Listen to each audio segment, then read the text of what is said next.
முடிந்தவர்கள் ஒரு சில மணித்துளிகள் முழந்தாள் படியிடவும்.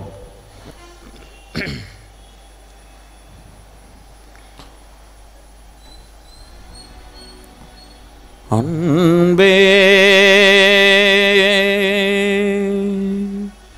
கல்வாரி அன்பே உம்மை பார்க்கையிலே என்னுள்ளம் உடையுதப்பா. அன்பே கல்வாரி அன்பே உம்மை பார்க்கையிலே என்னுள்ளம் உடையுதையா. தாகம் தாகமென்றே எனக்காய் ஏங்கி நின்றே. சேர்ந்து பாடுவோம். தாகம் தாகமென்றே எனக்காய் ஏங்கி நின்றே. பாவங்கள் சுமந்தே பரிகார பலியானே. என் பாவங்கள் சுமந்தே பரிகார பலியானே. சேர்ந்து பாடுவோம். அன்பே கல்வாரி அன்பே உம்மை பார்க்கையிலே என்னுள்ளம் உடையுதையா. காயங்கள் பார்க்கின்றே கண்ணீர் வடிக்கின்றே. காயங்கள் பார்க்கின்றே கண்ணீர் வடிக்கின்றே. தூய திருரத்தமே துடிக்கும் தாயுள்ளமே. சேர்ந்து பாடுவோம்.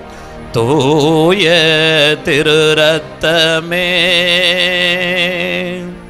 துடிக்கும் தாயுள்ளமே. அன்பே அன்பே கல்வாரி அன்பே உம்மை பார்க்கையிலே என்னுள்ளம் உடையுதையா. அணைக்கும் கரங்களிலே ஆணிகளா சுவாமி. அணைக்கும் கரங்களிலே ஆணிகளா சுவாமி. நினைத்து பார்க்கையிலே நெஞ்சம் உருகுதையா. நினைத்து பார்க்கையிலே என் நெஞ்சம் உருகுதையா. அன்பே கல்வாரி அன்பே உம்மை பார்க்கையிலே என்னுள்ளம் உடையுதையா.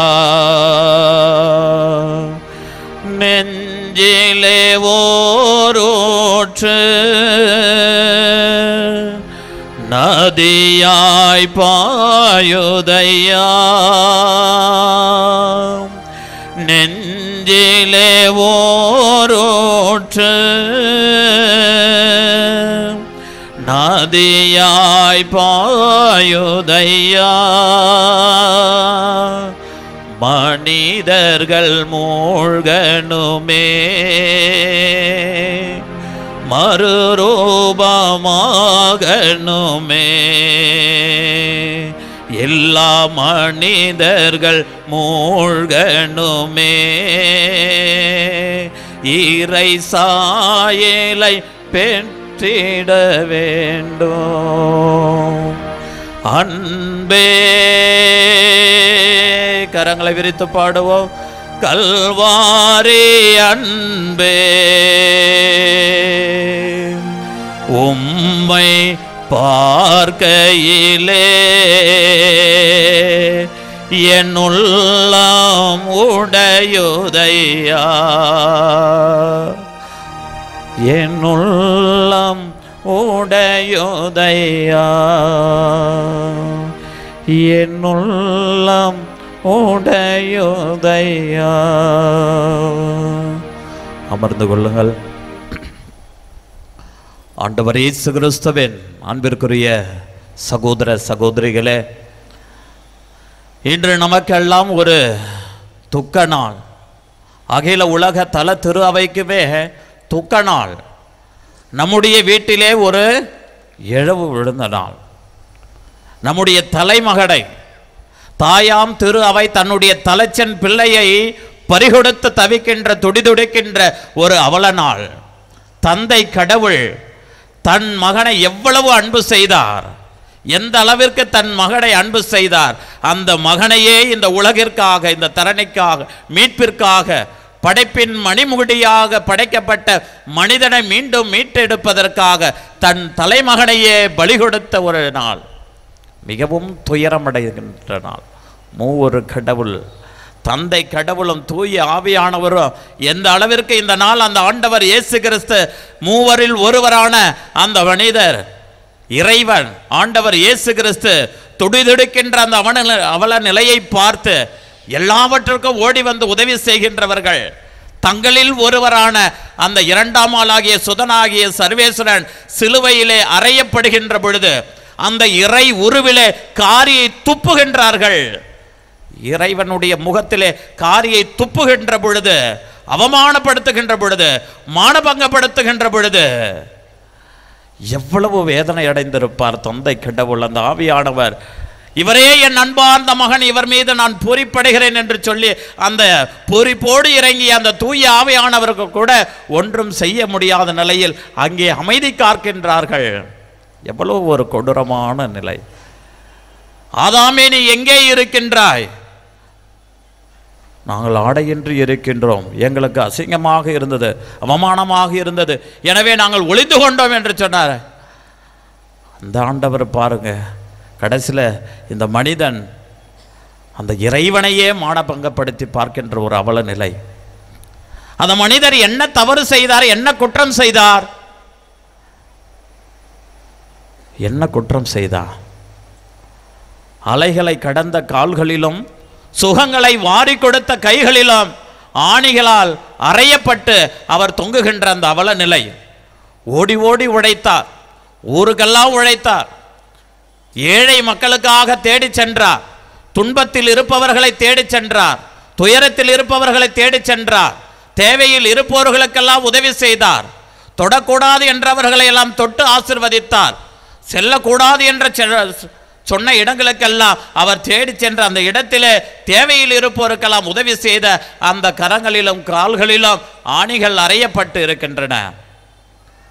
அவர் இரக்கம், இறைவனுடைய அந்த அன்பிற்கு இறைவனுக்கு கொடுக்கப்படுகின்ற பெயர் எந்த வார்த்தைகளால் நாம் சொல்ல முடியும்? ஆண்டவரே, உம்முடைய பெயர் என்ன என்று கேட்டார். நான் என்ன சொல்லுவேன் என்று மோசே கேட்ட பொழுது, இருக்கின்றவராக இருக்கின்றவர் நாமே, வேற எந்த பேரும் ஒன்றும் சொல்ல முடியல. எந்த வார்த்தைகள் சொன்னாலும் இறைவனுடைய பெயரை அந்த வார்த்தைக்குள் அடக்கிவிட முடியாது. ஆனால் அந்த இறைவனுக்கு இன்னொரு பெயர் நம்ம கொடுக்கலாம், இரக்கத்தின் ஆண்டவர், இரக்கமே உருவானவர். அவர் செய்த புதுமைகள், அற்புதங்கள், உதவி எல்லாமே அவருடைய உள்ளத்திலே அந்த இரக்கத்திலிருந்து வந்தது. அந்த இரக்கத்தினுடைய உள்ளத்திலே ஈட்டியால் குத்தி வேடிக்கை பார்க்கின்ற உலகம் இந்த மனித உலகம். இதெல்லாம் அவர் செய்தது பாவமா? அன்பிற்குரிய சகோதர சகோதரிகளே, நற்செய்தியின் தொடக்கத்திலேயே பார்க்கின்ற பொழுது, இதோ கண்ணி கருவுற்று ஒரு ஆண்மகனை பெற்றெடுப்பார், அவருக்கு இயேசு என பெயரிடுவேர். இயேசு என்றால் அவர் தம் மக்களை அவர்களுடைய பாவங்களில் இருந்து விடுவிப்பார் என்று சொன்ன அந்த இறைவாக்கு நிறைவேறிய நன்னாள் இதுதான். அவர் தம் மக்களை பாவங்களிலிருந்து விடுவிப்பார் என்ற அந்த சொன்ன அந்த வானதூதர் சொன்ன வார்த்தை இன்று கல்வாரி மலையில் நிறைவேறிற்று. எனவேதான் இதை நாம் புனித வெள்ளி என்று சொல்லுகின்றோம், குட் ஃப்ரைடே என்று சொல்லுகின்றோம். இறைவனுடைய வார்த்தை நம்முடைய வாழ்விலே நிறைவேறிய ஒரு நன்னாள். உன்னதத்திலே கடவுளுக்கும் ஆட்சி உண்டாகுக, பூ உலகில் நன்மனதோருக்கு அமைதி உரித்தாகுக என்று சொன்ன அந்த அமைதி இறை அமைதி, இந்த உலகம் தருகின்ற அமைதி அல்ல. அந்த இறை அமைதி நமக்கு நிறைவாக அந்த கல்வாரி மலையிலே அவர் அமைதியாக, கத்தாத செம்மறியாக சிலுவையிலே பாடுபடுகின்ற அந்த அமைதி, இறை அமைதியை நமக்கு கொடையாக கொடுத்த ஒரு புனிதமான வெள்ளி இன்றுதான். அன்பிற்குரியவர்களே, 4 நற்செய்திகளிலும் ஆண்டவருடைய பாடுகள் வர்ணிக்கப்படுகின்றன, எடுத்துச் சொல்லப்படுகின்றன. எல்லாத்திலையும் பார்த்தீங்கன்னா 2 அதிகாரங்கள். மத்தேயு நற்செய்தியில் பார்த்தோம் என்றால் 26, 27 2 அதிகாரங்கள். மார்க் நற்செய்தியில் பார்த்தோம் என்றால் 15, 14, 15. லூக்கா நற்செய்தியில் பார்த்தோம் என்றால் 22, 23. யோவான் நற்செய்தியில் பார்த்தோம் 18, 19 என்று 2 அதிகாரங்களிலே ஆண்டவருடைய பாடுகள் அங்கே சொல்லப்படுகின்றது. அந்த 2 அதிகாரத்தில் மட்டும்தான் இருக்கின்றதா? இல்லை, நற்செய்தி முழுக்க ஆண்டவருடைய பாடுகள் நிழலிடப்படுகின்றன. ஏன் இன்னும் ஒரு படி மேலே சென்று சொல்ல வேண்டும் என்றால், திருவிவிலியம் முழுவதும் தொடக்க நூல் முதல் திருவெளிப்பாடு வரை ஆண்டவருடைய பாடுகள் நிழலிடப்படுகின்றது. யாராவது பைபிள் வச்சிருக்கிறீங்களா? பைபிள் வச்சிருக்கவங்க எடுத்து வாசிங்க. தொடக்க நூல் 6, 9 எடுத்து வாசிங்க. 6வது அதிகாரம் இறை வார்த்தை 9 என்ன சொல்கின்றது? எடுத்து வாசிங்க.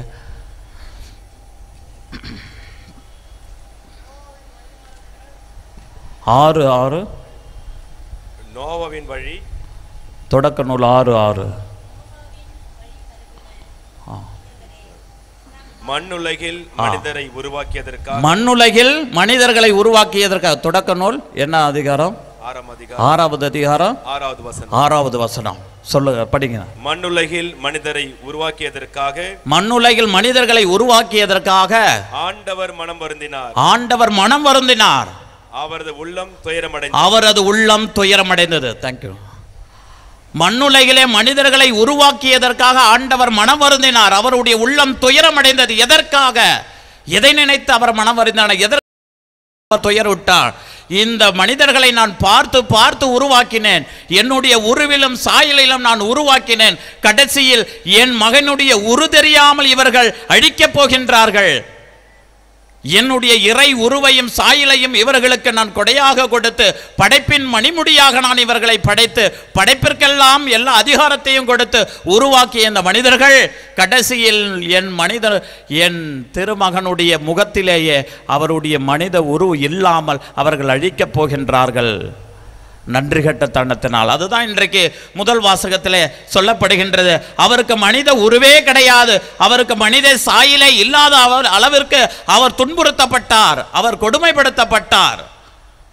அப்படி என்றால் ஆண்டவர் இயேசு கிறிஸ்து அதை முழுமையாக ஏற்றுக்கொள்கின்றார். மனித உருவும் மனித சாயலும் அழிக்கப்பட்டதன் நோக்கம் எதற்காக? இந்த பாவம் செய்கின்ற, துரோகம் செய்கின்ற, நன்றி கட்டத்தனம் நிறைந்த இந்த மனித உருவம் சாயலும் அழிக்கப்பட்டு மீண்டும் நாம் இழந்து போன இறை உருவையும் சாயலையும் நாம் பெற்றுக்கொள்வதனுடைய அடையாளமாக அவர் மனித உருவ அனைத்தையும் இழந்தார். Praise the Lord. அன்பிற்குரிய சகோதர சகோதரிகளை, எனவே திருவிவிலியம் முழுவதும் ஆண்டவருடைய பாடுகளை மையப்படுத்தி தான் இருக்கின்றது. மார்க்கு நற்செய்தியினுடைய மைய கருத்தே, ஏன் திருவிவிலியத்தினுடைய மைய கருத்தே எது என்று சொன்னால், மார்க்கு நற்செய்தி 10வது அதிகாரம் இறை வார்த்தை 45 எடுத்து வாசிங்க. மார்க்கு நற்செய்தி 10:45. அதுதான் திருவிவிலியத்தினுடைய மைய கருத்தே. அதுதான் இறையியலாளர்கள் சொல்வது. மார்க் 10:45. ஏனெனில் மானிட மகன் தொண்டு ஏற்பதற்கல்ல மாறாக தொண்டு ஆற்றுவதற்கும் பலருடைய மீட்புக்கு ஈடாக தம் உயிரை கொடுப்பதற்குமே வந்தார். மானிட மகன் தொண்டு ஏற்பதற்கல்ல. நீங்கள் நினைக்கின்ற சிம்மாசனத்தில் உட்கார்ந்து அதிகாரப்படுத்தி அடிமைப்படுத்தி அத்தகைய வாழ்க்கை வாழ்வதற்காக அல்ல, தொண்டு ஏற்பதற்கு அல்ல, தொண்டு புரிவதற்காகவும் பலருடைய மீட்புக்கு ஈடாக தன் உயிரை கொடுப்பதற்குமே வந்தார். இதுதான் ஒட்டுமொத்த திருவிவிலியத்தினுடைய மைய கருத்தே. அது இன்று கல்வாரி மலையில் நிறைவேறியது. அன்பிற்குரிய சகோதர சகோதரிகளே, ஆண்டவர் இந்த உலகத்துக்கு வந்தார் என்றால் அது அவருடைய அன்பு, உச்சக்கட்ட அன்பு. தம் ஒரே மகனை அனுப்புகின்றார். தொடக்கத்தில் என்ன நடக்கின்றது? அந்த இஸ்ரேல் மக்களுடைய அடிமைத்தனத்தை பார்க்கின்றார். விடுதலை பயண புத்தகம் 3வது அதிகாரம் இறைவார்த்தை 5:5-8 வரைக்கும் நாம் வாசித்தோம் என்றால், எகிப்திலே என் மக்கள் படும் துன்பத்தை என் கண்களால் கண்டேன், அவர்களின் அழுகுரலை என் காதால் கேட்டேன், அவர்களுடைய துயரத்தை என் இதயத்தால் உணர்ந்தேன், எனவே அவர்களை விடுவிக்க நான் இறங்கி வந்தேன் என்று சொல்லி ஆண்டவர் அங்கே வருகின்றார். எங்கே இறங்கி வராரு?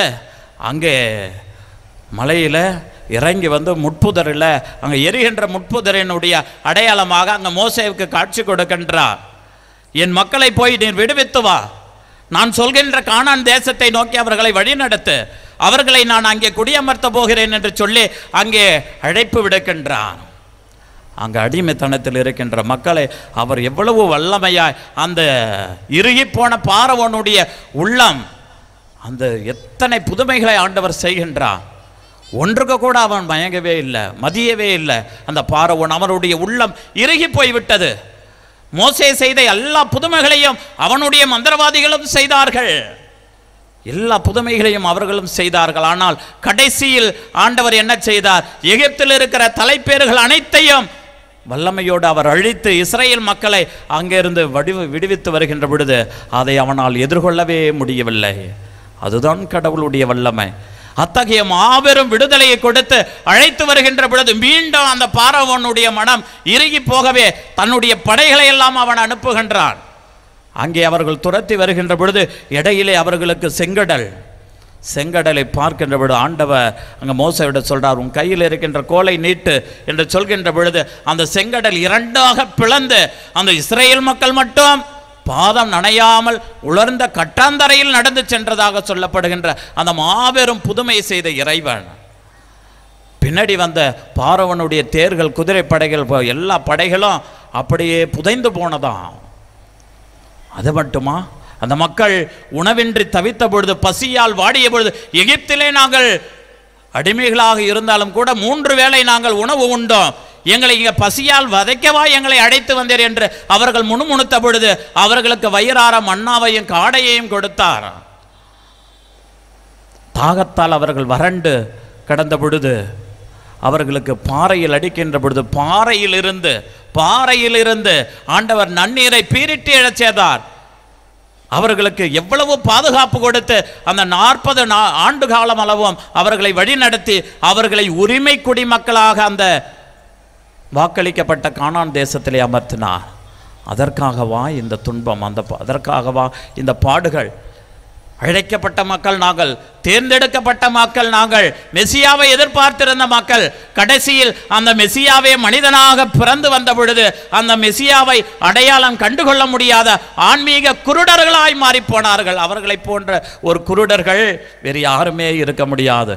ஆண்டாண்டு காலமாய் மெசியா வருவார், எங்களை மீட்பார் என்று காவல் காத்து கொண்டிருந்தவர்களுக்கு மெசியா வந்து தன்னையே வெளிப்படுத்திய பொழுது, நான் தான் இறைவனுடைய மகன், இறைவனுடைய ஒரே மகன், நானும் தந்தையும் ஒன்றாக இருக்கின்றோம், என்னை காண்பவன் தந்தையை காண்கிறான் என்று அவர் பகிரங்கமாக சொன்ன பொழுது கூட அதை காதால் கேட்டு அவர்கள் புரிந்து கொள்ள முடியாமல் ஆன்மீக செவிடர்களாக இருந்து விட்டார்கள். அவருடைய அந்த இறை வார்த்தை, அந்த தெய்வீக வார்த்தை, தெய்வீக குரல் அவர்களுடைய காதில் படாதது அவர்கள் பெற்றுக்கொண்ட துர்பாக்கியம். அதுவே அவர்களுக்கு சாபமாக அமைந்தது. இறைவனுடைய குரல் என்ன என்பதை கூட அந்த மக்களுக்கு அடையாளம் கண்டுகொள்ள முடியாமல் அந்த இறைவனையே சிலுவையில் அறைந்தார்கள், பெரும் பாவியானார்கள். அன்பிற்குரிய சகோதர சகோதரிகளே, இன்றைய 2ஆம் வாசகத்தில் கூட நாம் பார்க்கின்ற பொழுது ஆண்டவர் இயேசு கிறிஸ்து தன்னையே ஒரு குருவாங்க, ஒரு குருவினுடைய தலையாய கடமை என்ன? பலி ஒப்பு கொடுப்பது. பலி ஒப்பு கொடுப்பது தான் முதலில் தலையாய கடமை. அந்த ஒப்பற்ற தலைமை குரு நம் ஆண்டவர் இயேசு கிறிஸ்து, அவர் ஏதோ ஆட்டையோ மாட்டையோ அல்லது விலங்குகளையோ பலி கொடுக்கவில்லை. மாறாக தன்னையே நம்முடைய பாவங்களுக்காக ஒப்பு கொடுத்தார், தன்னையே பலியாக ஒப்பு கொடுத்தார். அதுதான் ஒரு மேலான பலி, உன்னதமான பலி. பழைய ஏற்பாட்டிலே பார்க்கின்ற பொழுது 2 ஆடுகள் பாவம் போக்குவதற்காக தேர்ந்தெடுக்கப்பட வேண்டும். ஒரு ஆடானது மக்களுடைய எல்லா பாவங்களையும் ஒரு ஆட்டின் மீது சுமத்துவார்கள். எல்லா பாவத்தை எல்லாம் ஒரு ஆட்டின் மீது சுமத்தி அந்த ஆட்டை அவர்கள் ஊருக்கு வெளியே, அவர்கள் அந்த ஆட்டை போக்கு ஆடு என்று சொல்லப்படும், அந்த ஆட்டை ஊருக்கு வெளியே தள்ளி அதை கல்லால் அடிந்து அவர்கள் அந்த பாவத்திற்காக அந்த ஆடு இறக்கப்படும். அது மக்கள் வாழ்கின்ற பகுதியிலிருந்து வெளியே தள்ளப்படும். அந்த ஆடு அங்கே கடந்து பாவத்திற்காக செத்து மடிய வேண்டும். இன்னொரு ஆடானது அது பலி கொடுக்கப்பட்டு அந்த இரத்தமானது மக்கள் மீது தெளிக்கப்படும். அதுபோன்றுதான் இன்றைய நாளிலே நம் ஆண்டவர் இயேசு கிறிஸ்து ஒரே ஆடாக இருந்து அவரும் நம்முடைய பாவங்களுக்காக தன் தந்தை வாழ்கின்ற எருசலேம் திருநகரிலிருந்து வெளியே அவர் தூக்கி எறியப்படுகின்றார், வெளியே துரத்தப்படுகின்றார். எருசலேம் நகரிலே ஆவலாய் நுழைந்த அந்த ஆண்டவர் இயேசு கிறிஸ்து எருசலேம் திருநகரிலிருந்து வெளியே நம்முடைய பாவங்களுக்காக அவர் அறையப்படுவதற்காக கல்வாரியை நோக்கி அவர் பயணப்படுகின்றார். இந்த உலக மக்களுடைய பாவங்கள் அனைத்தும் அந்த ஆட்டின் மீது செலுத்தப்படுகின்றது. எல்லா பாவங்களும் ஆண்டவர் மீது சுமத்தப்பட்டு அங்கே அவர் நம்முடைய பாவங்களுக்காக இறக்கின்றார். அந்த ஆண்டவர் இயேசு கிறிஸ்து எங்கேயுமே தன்னை பாவிகளிடமிருந்து தன்னை பிரித்து கொண்டதே கிடையாது. அவர் எல்லா நிலைகளும் பாவிகளோடு இருந்தார். அவருடைய பணி எங்கே தொடங்கியது? ஆண்டவருடைய பணி எங்கே தொடங்கியது? எல்லாம் முழிச்சிட்டு இருக்கிறீங்களா? ஆண்டவருடைய பணி எங்கே, தன்னுடைய பொது வாழ்வை எங்கே தொடங்குகின்றார்? எதிலிருந்து தொடங்குகின்றார்? நாளைக்கு மறையுறை அதுதான் தொடக்கம் உங்களுக்கு. ஆண்டவருடைய பொது அந்த பணி வாழ்வை எங்கேருந்து தொடங்குகின்றார்? என்ன எல்லாம் அமைதியாக இருக்கிறீங்க? காண ஒரு திருமணத்திலையா? அது புதுமைன்னு வச்சுக்கோங்க. ஆண்டவர் பணி வாழ்வு எங்கே தொடங்குகின்றா? அந்த இறையாட்சி பணியை எங்கே தொடங்குகின்றா?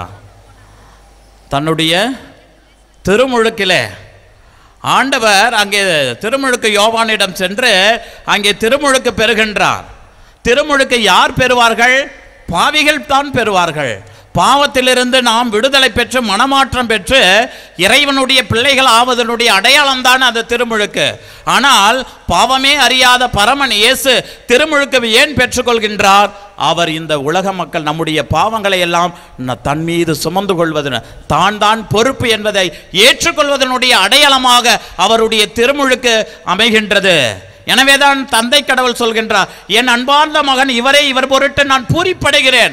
ஏன் பூரிப்படைகின்றார்? என்னுடைய வார்த்தைகளை கேட்டு கீழ்ப்படிந்த என் அன்பு மகன் இவன் தான்.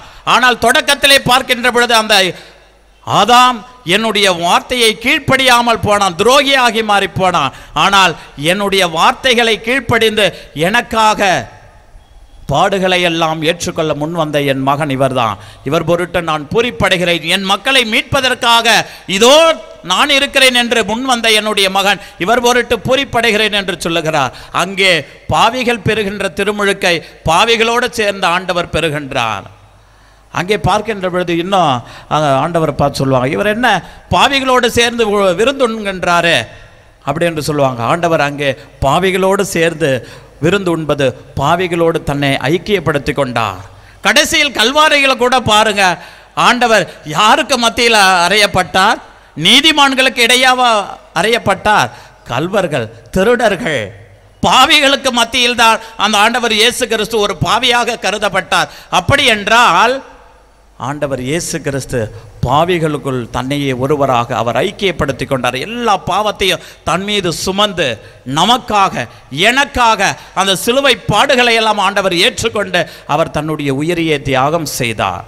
அன்பிற்குரிய சகோதர சகோதரிகளே, இன்றைக்கு சிலுவை பாதை மிக அழகாக சிறப்பாக இந்த 11 மணிக்கு நடக்கின்ற பொழுது உங்களுடைய அந்த பக்தி பார்க்கின்ற பொழுது அவ்வளவு அமைதியாக அந்த கல்வாரி பாடுகள், கல்வாரி நிகழ்ச்சியை நேரடியாக பார்ப்பதை போன்று இருந்தது. அவ்வளவு பக்தி, அவ்வளவு பக்தியாக இருந்தீர்கள். தப்பொன்றுமில்லை. எதை குறித்து நீங்கள் கவலைப்பட்டீர்கள்? எதை குறித்து முகத்தை நீங்கள் சுளித்துக் கொண்டீர்கள், சோகமாக வைத்துக் கொண்டீர்கள்? எதற்காக காலையில் இருந்து நீங்கள் உண்ணா நோன்பு இருந்தீர்கள்? எதற்காக 40 நாட்கள் உண்ணா நோன்பு இருந்தீர்கள்? ஆண்டவருடைய பாடுகளை குறித்து நீங்கள் கவலைப்பட வேண்டாம், பரிதாபப்பட வேண்டாம். ஐயோ என்று ஆண்டவரை பார்த்து கண்ணீர் வடிக்க தேவையில்லை. ஆண்டவர் அதையெல்லாம் தேவையில்லை என்று சொல்லுகிறார். அருவருக்கின்றார். ஆண்டவருடைய பாடுகளை பார்த்து நீங்கள் கவலைப்பட்டீர்கள் என்றால், கண்ணீர் சிந்தினீர்கள் என்றால், அதை ஆண்டவர் ஒருபோதும் ஏற்றுக்கொள்ள மாட்டார். எதற்காக ஆண்டவர் நீங்கள் கண்ணீர் சிந்த வேண்டும் என்று நினைக்கின்றோம்? நம்முடைய பாவங்கள் மன்னியுங்கள், மன்னிப்பு பெறுவீர்கள் என்று சொன்னாரே. பிறரை மன்னிக்க மனமில்லாமல், உடன் பிறந்த சகோதர சகோதரிகளை கூட மன்னிக்க மனமில்லாமல் நாம் பகைமை உணர்வோடு வாழ்கின்ற பொழுது, உடன் சுற்றி வாழ்கின்றவர்களை மன்னிக்க மனமில்லாத பொழுது, நமக்கு எதிராக துரோகம் செய்தவர்களை மன்னிக்க மனமில்லாத பொழுது, நாம் ஆண்டவரை மீண்டும் மீண்டும் சிலுவையில் அறைகின்றோம். நேற்றைய தினத்தில் சொன்னேனே, துரோகம் செய்தவர்கள், ஏமாற்றி போனவர்கள், காட்டி கொடுத்தவர்கள், மறுதளித்தவர்கள், சொல்லாமல் கொள்ளாமல் ஓடி போனவர்கள் எல்லோரையும் மன்னித்து அதன் மன்னிப்பின் அடையாளமாக பாதங்களை கழுவினாரே. அதை நம்முடைய வாழ்வில் கடைபிடிக்காவிடில் நாம் ஆண்டவருடைய பாடுகளில் பங்கெடுத்தோம் என்றால் அதனுடைய பயனை நாம் பெற்றுக்கொள்ளவே முடியாது. எவர் மீதாவது மனத்தாங்கள் உண்டென்று நீங்கள் நினைவுற்றால், பலிப்பீடத்திற்கு முன்பாக உங்கள் காணிக்கையை வைத்துவிட்டு முதலில் நீங்கள் போய் நல்லுறவு ஏற்படுத்திக் கொள்ளுங்கள். அங்கே சமாதானம் செய்கின்ற பொழுதே இங்கே பலிப்பீடத்திலே உங்களுடைய காணிக்கை ஆண்டவரால் ஏற்றுக்கொள்ளப்படும். அதை செய்யாத வரைக்கும் பகைமை உணர்வோடு நாம் இந்த சிலுவை பாதையிலே பாடுகளிலே பங்கெடுத்தோம் என்றால் எந்த விதமான ஆசீர்வாதமும் நமக்கு கிடைக்காது. அதுக்கு ஆண்டவரே சொல்கிறாரு, பார்த்துருக்கீங்களா? எசாயா புத்தகம் 59 நினைக்கிறேன், எடுத்து வாசிங்க. எசாயா புத்தகம் 59 2வது வசனம் வாசிங்க. எசாயா புத்தகம் 59:2. நாம் நம்முடைய பாவங்களை உணர்ந்து கொள்ளாவிட்டால், என் மக்களை எல்லாரும் தயவு செய்து இந்த இறை வார்த்தைக்கு செவி கொடுங்க. இந்த வார்த்தையை இன்னைக்கு உங்களுடைய உள்ளத்தில் நீங்கள் பசுமரத்தாணி போல் பதித்து செல்ல வேண்டும். ஆண்டவருடைய ஆசீர்வாதம் கல்வாரி பாடுகளிலே அவர் கொடுத்த அந்த மீட்பு உங்களுக்கு கிடைக்க வேண்டும் என்றால் இந்த வார்த்தையை நல்லா தெளிவா காதல கேட்டு அதை வாழ்வாக்குங்க. படிக்குமா? உங்கள் தந்தை ஆபிரகாமையும் இல்லை, எசாயா 59:2. வாசிங்கம்மா, நீங்கள் கரெக்டாக எடுத்து வாசிங்க. உங்கள் தீச்செயல்களே உங்களுக்கும் உங்கள் கடவுளுக்கும் இடையே பிளவை உண்டாக்கி உள்ளது. உங்கள் பாவங்களே அவர் செவி சாய்க்காதவாறு அவரது முகத்தை உங்களுக்கு மறைத்துள்ளன. பாத்தீங்களா? நம்மளுக்கு வேற எதுவுமே கிடையாது. அவங்க சூனியம் வச்சுட்டாங்க, இவங்க சூனியம் வச்சுட்டாங்க, இவங்க கட்டிட்டாங்க, இவங்க தான் எங்கள் குடும்பத்துக்கு எல்லாம் தடை செய்துட்டாங்க அப்படின்னு பிறர் மீது நாம் குற்றங்களை சுமத்தி கொண்டிருப்போம். அப்படி கிடையாது. ஆண்டவர் சொல்றார் பாருங்க, உங்கள் தீச்செயல்களே உங்களுக்கும் உங்கள் கடவுளுக்கும் இடையே பிளவை உண்டாக்கி உள்ளது. உங்கள் பாவங்களை அவர் செவி சாய்க்காதவாறு அவரது முகத்தை உங்களுக்கு மறைத்திருக்கின்றது. நாம நல்ல ஒரு பாவ அறிக்கை செய்யாவிடில் நம்முடைய சொந்த வாழ்வில், தனிப்பட்ட வாழ்வில் என்னுடைய பாவங்களை எல்லாம், பிறருக்கு செய்த துரோகங்களை எல்லாம், பகைமை உணர்வுகளை எல்லாம் நான் உணராவிடில் ஆண்டவருடைய ஆசீர்வாதத்தை பெற்றுக்கொள்ள முடியாது. இந்த 2025ஆம் ஆண்டு மாபெரும் ஜூபிலி ஆண்டு உங்கள் எல்லோருக்கும் ஆசீர்வாதமாய் அமைய வேண்டும் என்றால் உங்களுடைய எல்லா பாவங்களையும் தனிப்பட்ட விதத்திலே உணர்ந்து பார்த்து நல்ல ஒரு பாவ அறிக்கை செய்து நாளைய தினத்திலே பாஸ்கா ஒளியாக உயிர்த்தெழுகின்ற ஆண்டவர் இயேசு கிறிஸ்துவினுடைய அந்த பாஸ்கா பெருவிழாவிலே நாம் பங்கெடுத்தோம் என்றால் இந்த ஜூபிலி ஆண்டிலே உங்களுடைய குடும்பத்திலே பல ஆண்டுகளாக தடைபட்டு போன எல்லா நல்ல காரியங்களும் இந்த ஆண்டிலே ஒன்றன் பின் ஒன்றாக உங்களுக்கு நடைபெறும். Praise the Lord, praise the Lord. இந்த செய்தியை தான் ஆண்டவர் உங்களுக்கு எல்லாருக்கும் சொல்றாரு. நம்ம பங்கு முழுக்க ஆண்டவர் இந்த முப்பெரும் விழாவிலே சொல்லுகின்ற ஒரு செய்தி, உங்கள் எல்லோருடைய குடும்பத்திலும் நன்மை நடைபெற வேண்டும் என்றால் உங்களுடைய பாவங்களை எல்லாம் நினைவு கூர்ந்து ஆண்டவரிடத்திலே அறிக்கையிடுங்கள். என் அன்பிற்குரிய சகோதர சகோதரிகளே, எவ்வளவு வஞ்சகமாக நாம் ஆண்டவருக்கு எதிராக பாவம் செய்திருக்கின்றோம். ஆண்டவர் என்ன சொல்றார்? உங்களுடைய மேலுடையை எவராது எடுத்துக்கொள்ள விரும்பினால் எல்லாவற்றையும் முழுமையாக கொடுத்து விடுங்கள் என்று சொல்லுகிறார். அப்படிப்பட்ட இறைவனையே முழுமையாக ஆடையை கலைத்து மானபங்கப்படுத்துகின்றார்கள். இன்னைக்கு நாம் எவ்வளவு வஞ்சகமாக நம்முடைய உள்ளத்திலே தீய எண்ணங்கள், பிறரை நாம் எவ்வளவு தீய எண்ணத்தோடு பார்க்கின்ற ஆண்டவர் என்ன சொல்றார்? ஒருவரை இச்சை நிறைந்த பார்வையோடு பார்த்தாலே ஏற்கனவே விபச்சாரம் செய்தாயிற்று என்று சொல்லுகின்றார். நம்முடைய சிந்தனையினால், நம்முடைய பார்வையினால், நம்முடைய சொல்லினால், நம்முடைய வார்த்தைகளினால் எவ்வளவு பாவங்கள் செய்திருக்கின்றோம். இதையெல்லாம் உணராமல் நாம் காவி உடைகளை உடுத்தி கொண்டு 40 நாள் தவம் இருந்தால் அதனுடைய பலன் என்ன? ஒன்றுமே கிடையாது. தவம் என்றால் என்ன? காவி உடைகளை உடுத்திக் கொள்வதும் ஜெபமாலை அணிந்து கொள்வதும் 40 நாளும் உண்ணா நோன்பு இருப்பது கிடையாது. நம்முடைய பேச்சிலே தவம் இருக்க வேண்டும், செயல்களிலே தவம் இருக்க வேண்டும், சிந்தனையில் தவம் இருக்க வேண்டும். இதனால் வரை ஒரு மனிதரை நான் பார்த்தோம் என்றால் இப்படிப்பட்ட சிந்தனைகள் தான் எனக்கு வரும், அவர் செய்த துரோகங்கள் தான் எனக்கு வரும், அல்லது அவரை பற்றி தவறான எண்ணங்கள் தான் இருந்தது. ஆனால் இதன் பிறகு நான் அவருடைய அந்த எண்ணங்களை எல்லாம் மாற்றிக்கொண்டு அவருடைய முகத்திலும் ஆண்டவருடைய இயேசு கிறிஸ்துவினுடைய முகத்தை பார்க்கிறேன் என்று நம்முடைய சிந்தனையை மாற்றிக்கொள்வோம் என்றால் அதுதான் உண்மையான தவம். பிறரை பார்க்கின்ற பொழுது புரணி பேசுவது, இல்லாதது பொல்லாததை எல்லாம் பேசுவது, அதையெல்லாம் நீக்கிவிட்டு அவரை பற்றி நன்றாக பேசுகிறோம் என்றால் அதுதான் உண்மையான தவம். நம்முடைய செயல்பாடுகள் சுயநலத்தோடு நாம் வாழாமல் பிற நலத்தோடு பிறருக்கு உதவி செய்கின்ற பொழுது அதுதான் உண்மையான தவம். அதை விடுத்துவிட்டு நாம் சுயநலத்தோடு வெறும் தவம் என்று நாம் இந்த 40 நாட்களும் வெறும் தவத்திலே இப்படியே வெளிப்படையான ஆடம்பரமான தவத்தில் இருந்தோம் என்றால் ஆண்டவருடைய கல்வாரி பாடுகளினுடைய பயனை நாம் பெற்றுக்கொள்ள முடியாது. எனவே அன்பிற்குரிய சகோதர சகோதரிகளே, தயவு செய்து இன்னும் பாவ சங்கீதனம் செய்யாதவர்கள் எல்லாம் நாளைக்கு நமக்கு இன்னும் ஒரு நாள் நேரம் ஆண்டவர் கொடுக்கின்றார். நல்ல ஒரு பாவ அறிக்கை செய்துவிட்டு அந்த பாஸ்கா பெருவிழாவில் பங்கெடுங்க. ஆண்டவருடைய ஆசீர்வாதம் அபரிவிதமாக உங்கள் குடும்பத்திற்கு வரும். குடும்பமாய் வாருங்கள், குடும்பமாய் வந்து எல்லோரும் நல்ல ஒரு பாவ அறிக்கை செய்யுங்கள். இத்தனை குருக்கள் இருக்கின்றார்கள், எந்த பங்களும் எவ்வளவு குருக்கள் இருக்க மாட்டேன், எங்கேயோ 1-2 பங்களை தான். ஆனால் இவ்வளவு பேர் நம்மளுக்கு கிடைத்திருப்பது இவ்வளவு பெரிய ஆசீர்வாதம்.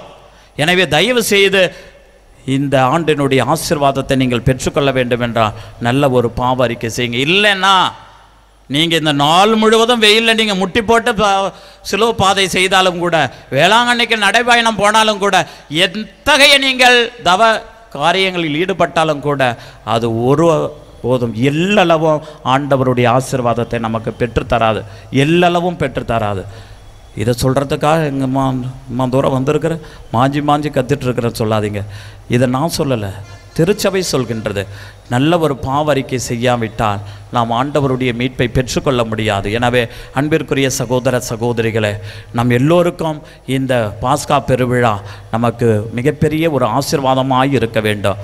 எனவே இந்த ஒரு நாள் நாம் ஆண்டவரோடு நினைத்து பார்த்து, நம்முடைய பாவங்களை எல்லாம் நினைத்து பார்த்து ஆண்டவருடைய பாதத்திலே நாம் ஒப்பு கொடுத்து கண்ணீர் சிந்தி மன்றாடி, ஆண்டவரை நான் பெரும் பாவி, இவ்வளவு பாவங்களை எல்லாம் செய்து உம்மை நான் மீண்டும் மீண்டும் சிலுவையிலே அறைந்திருக்கிறேன் என்று சொல்லி ஆண்டவருடைய பாதத்திலே அமர்ந்து நாம் மன்னிப்பு கேட்டு குருவானவரிடத்திலே வந்து நல்ல ஒரு பாவறிக்கை, ஒளிவு மறைவு இல்லாமல் நல்ல ஒரு பாவறிக்கை செய்வீர்களானால் ஆண்டவருடைய ஆசீர்வாதம், அந்த கல்வாரியிலே சிந்திய அந்த பாடுகளினுடைய ஆசீர்வாதம், மீட்பு உங்களுக்கும் உங்களுடைய குடும்பத்திற்கும் நிறைவாய் கிடைக்கும்.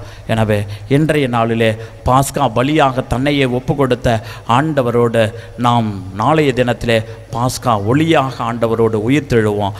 நமக்கும் நம்முடைய குடும்பத்திற்கும் பங்கிற்கும் மிகப்பெரிய ஆசீர்வாதமாய் அமையும் என்ற சிந்தனையோடு நம்பிக்கையோடு தொடர்ந்து ஆண்டவருடைய பாடுகளிலே பக்தியாய் பங்கெடுப்போம்.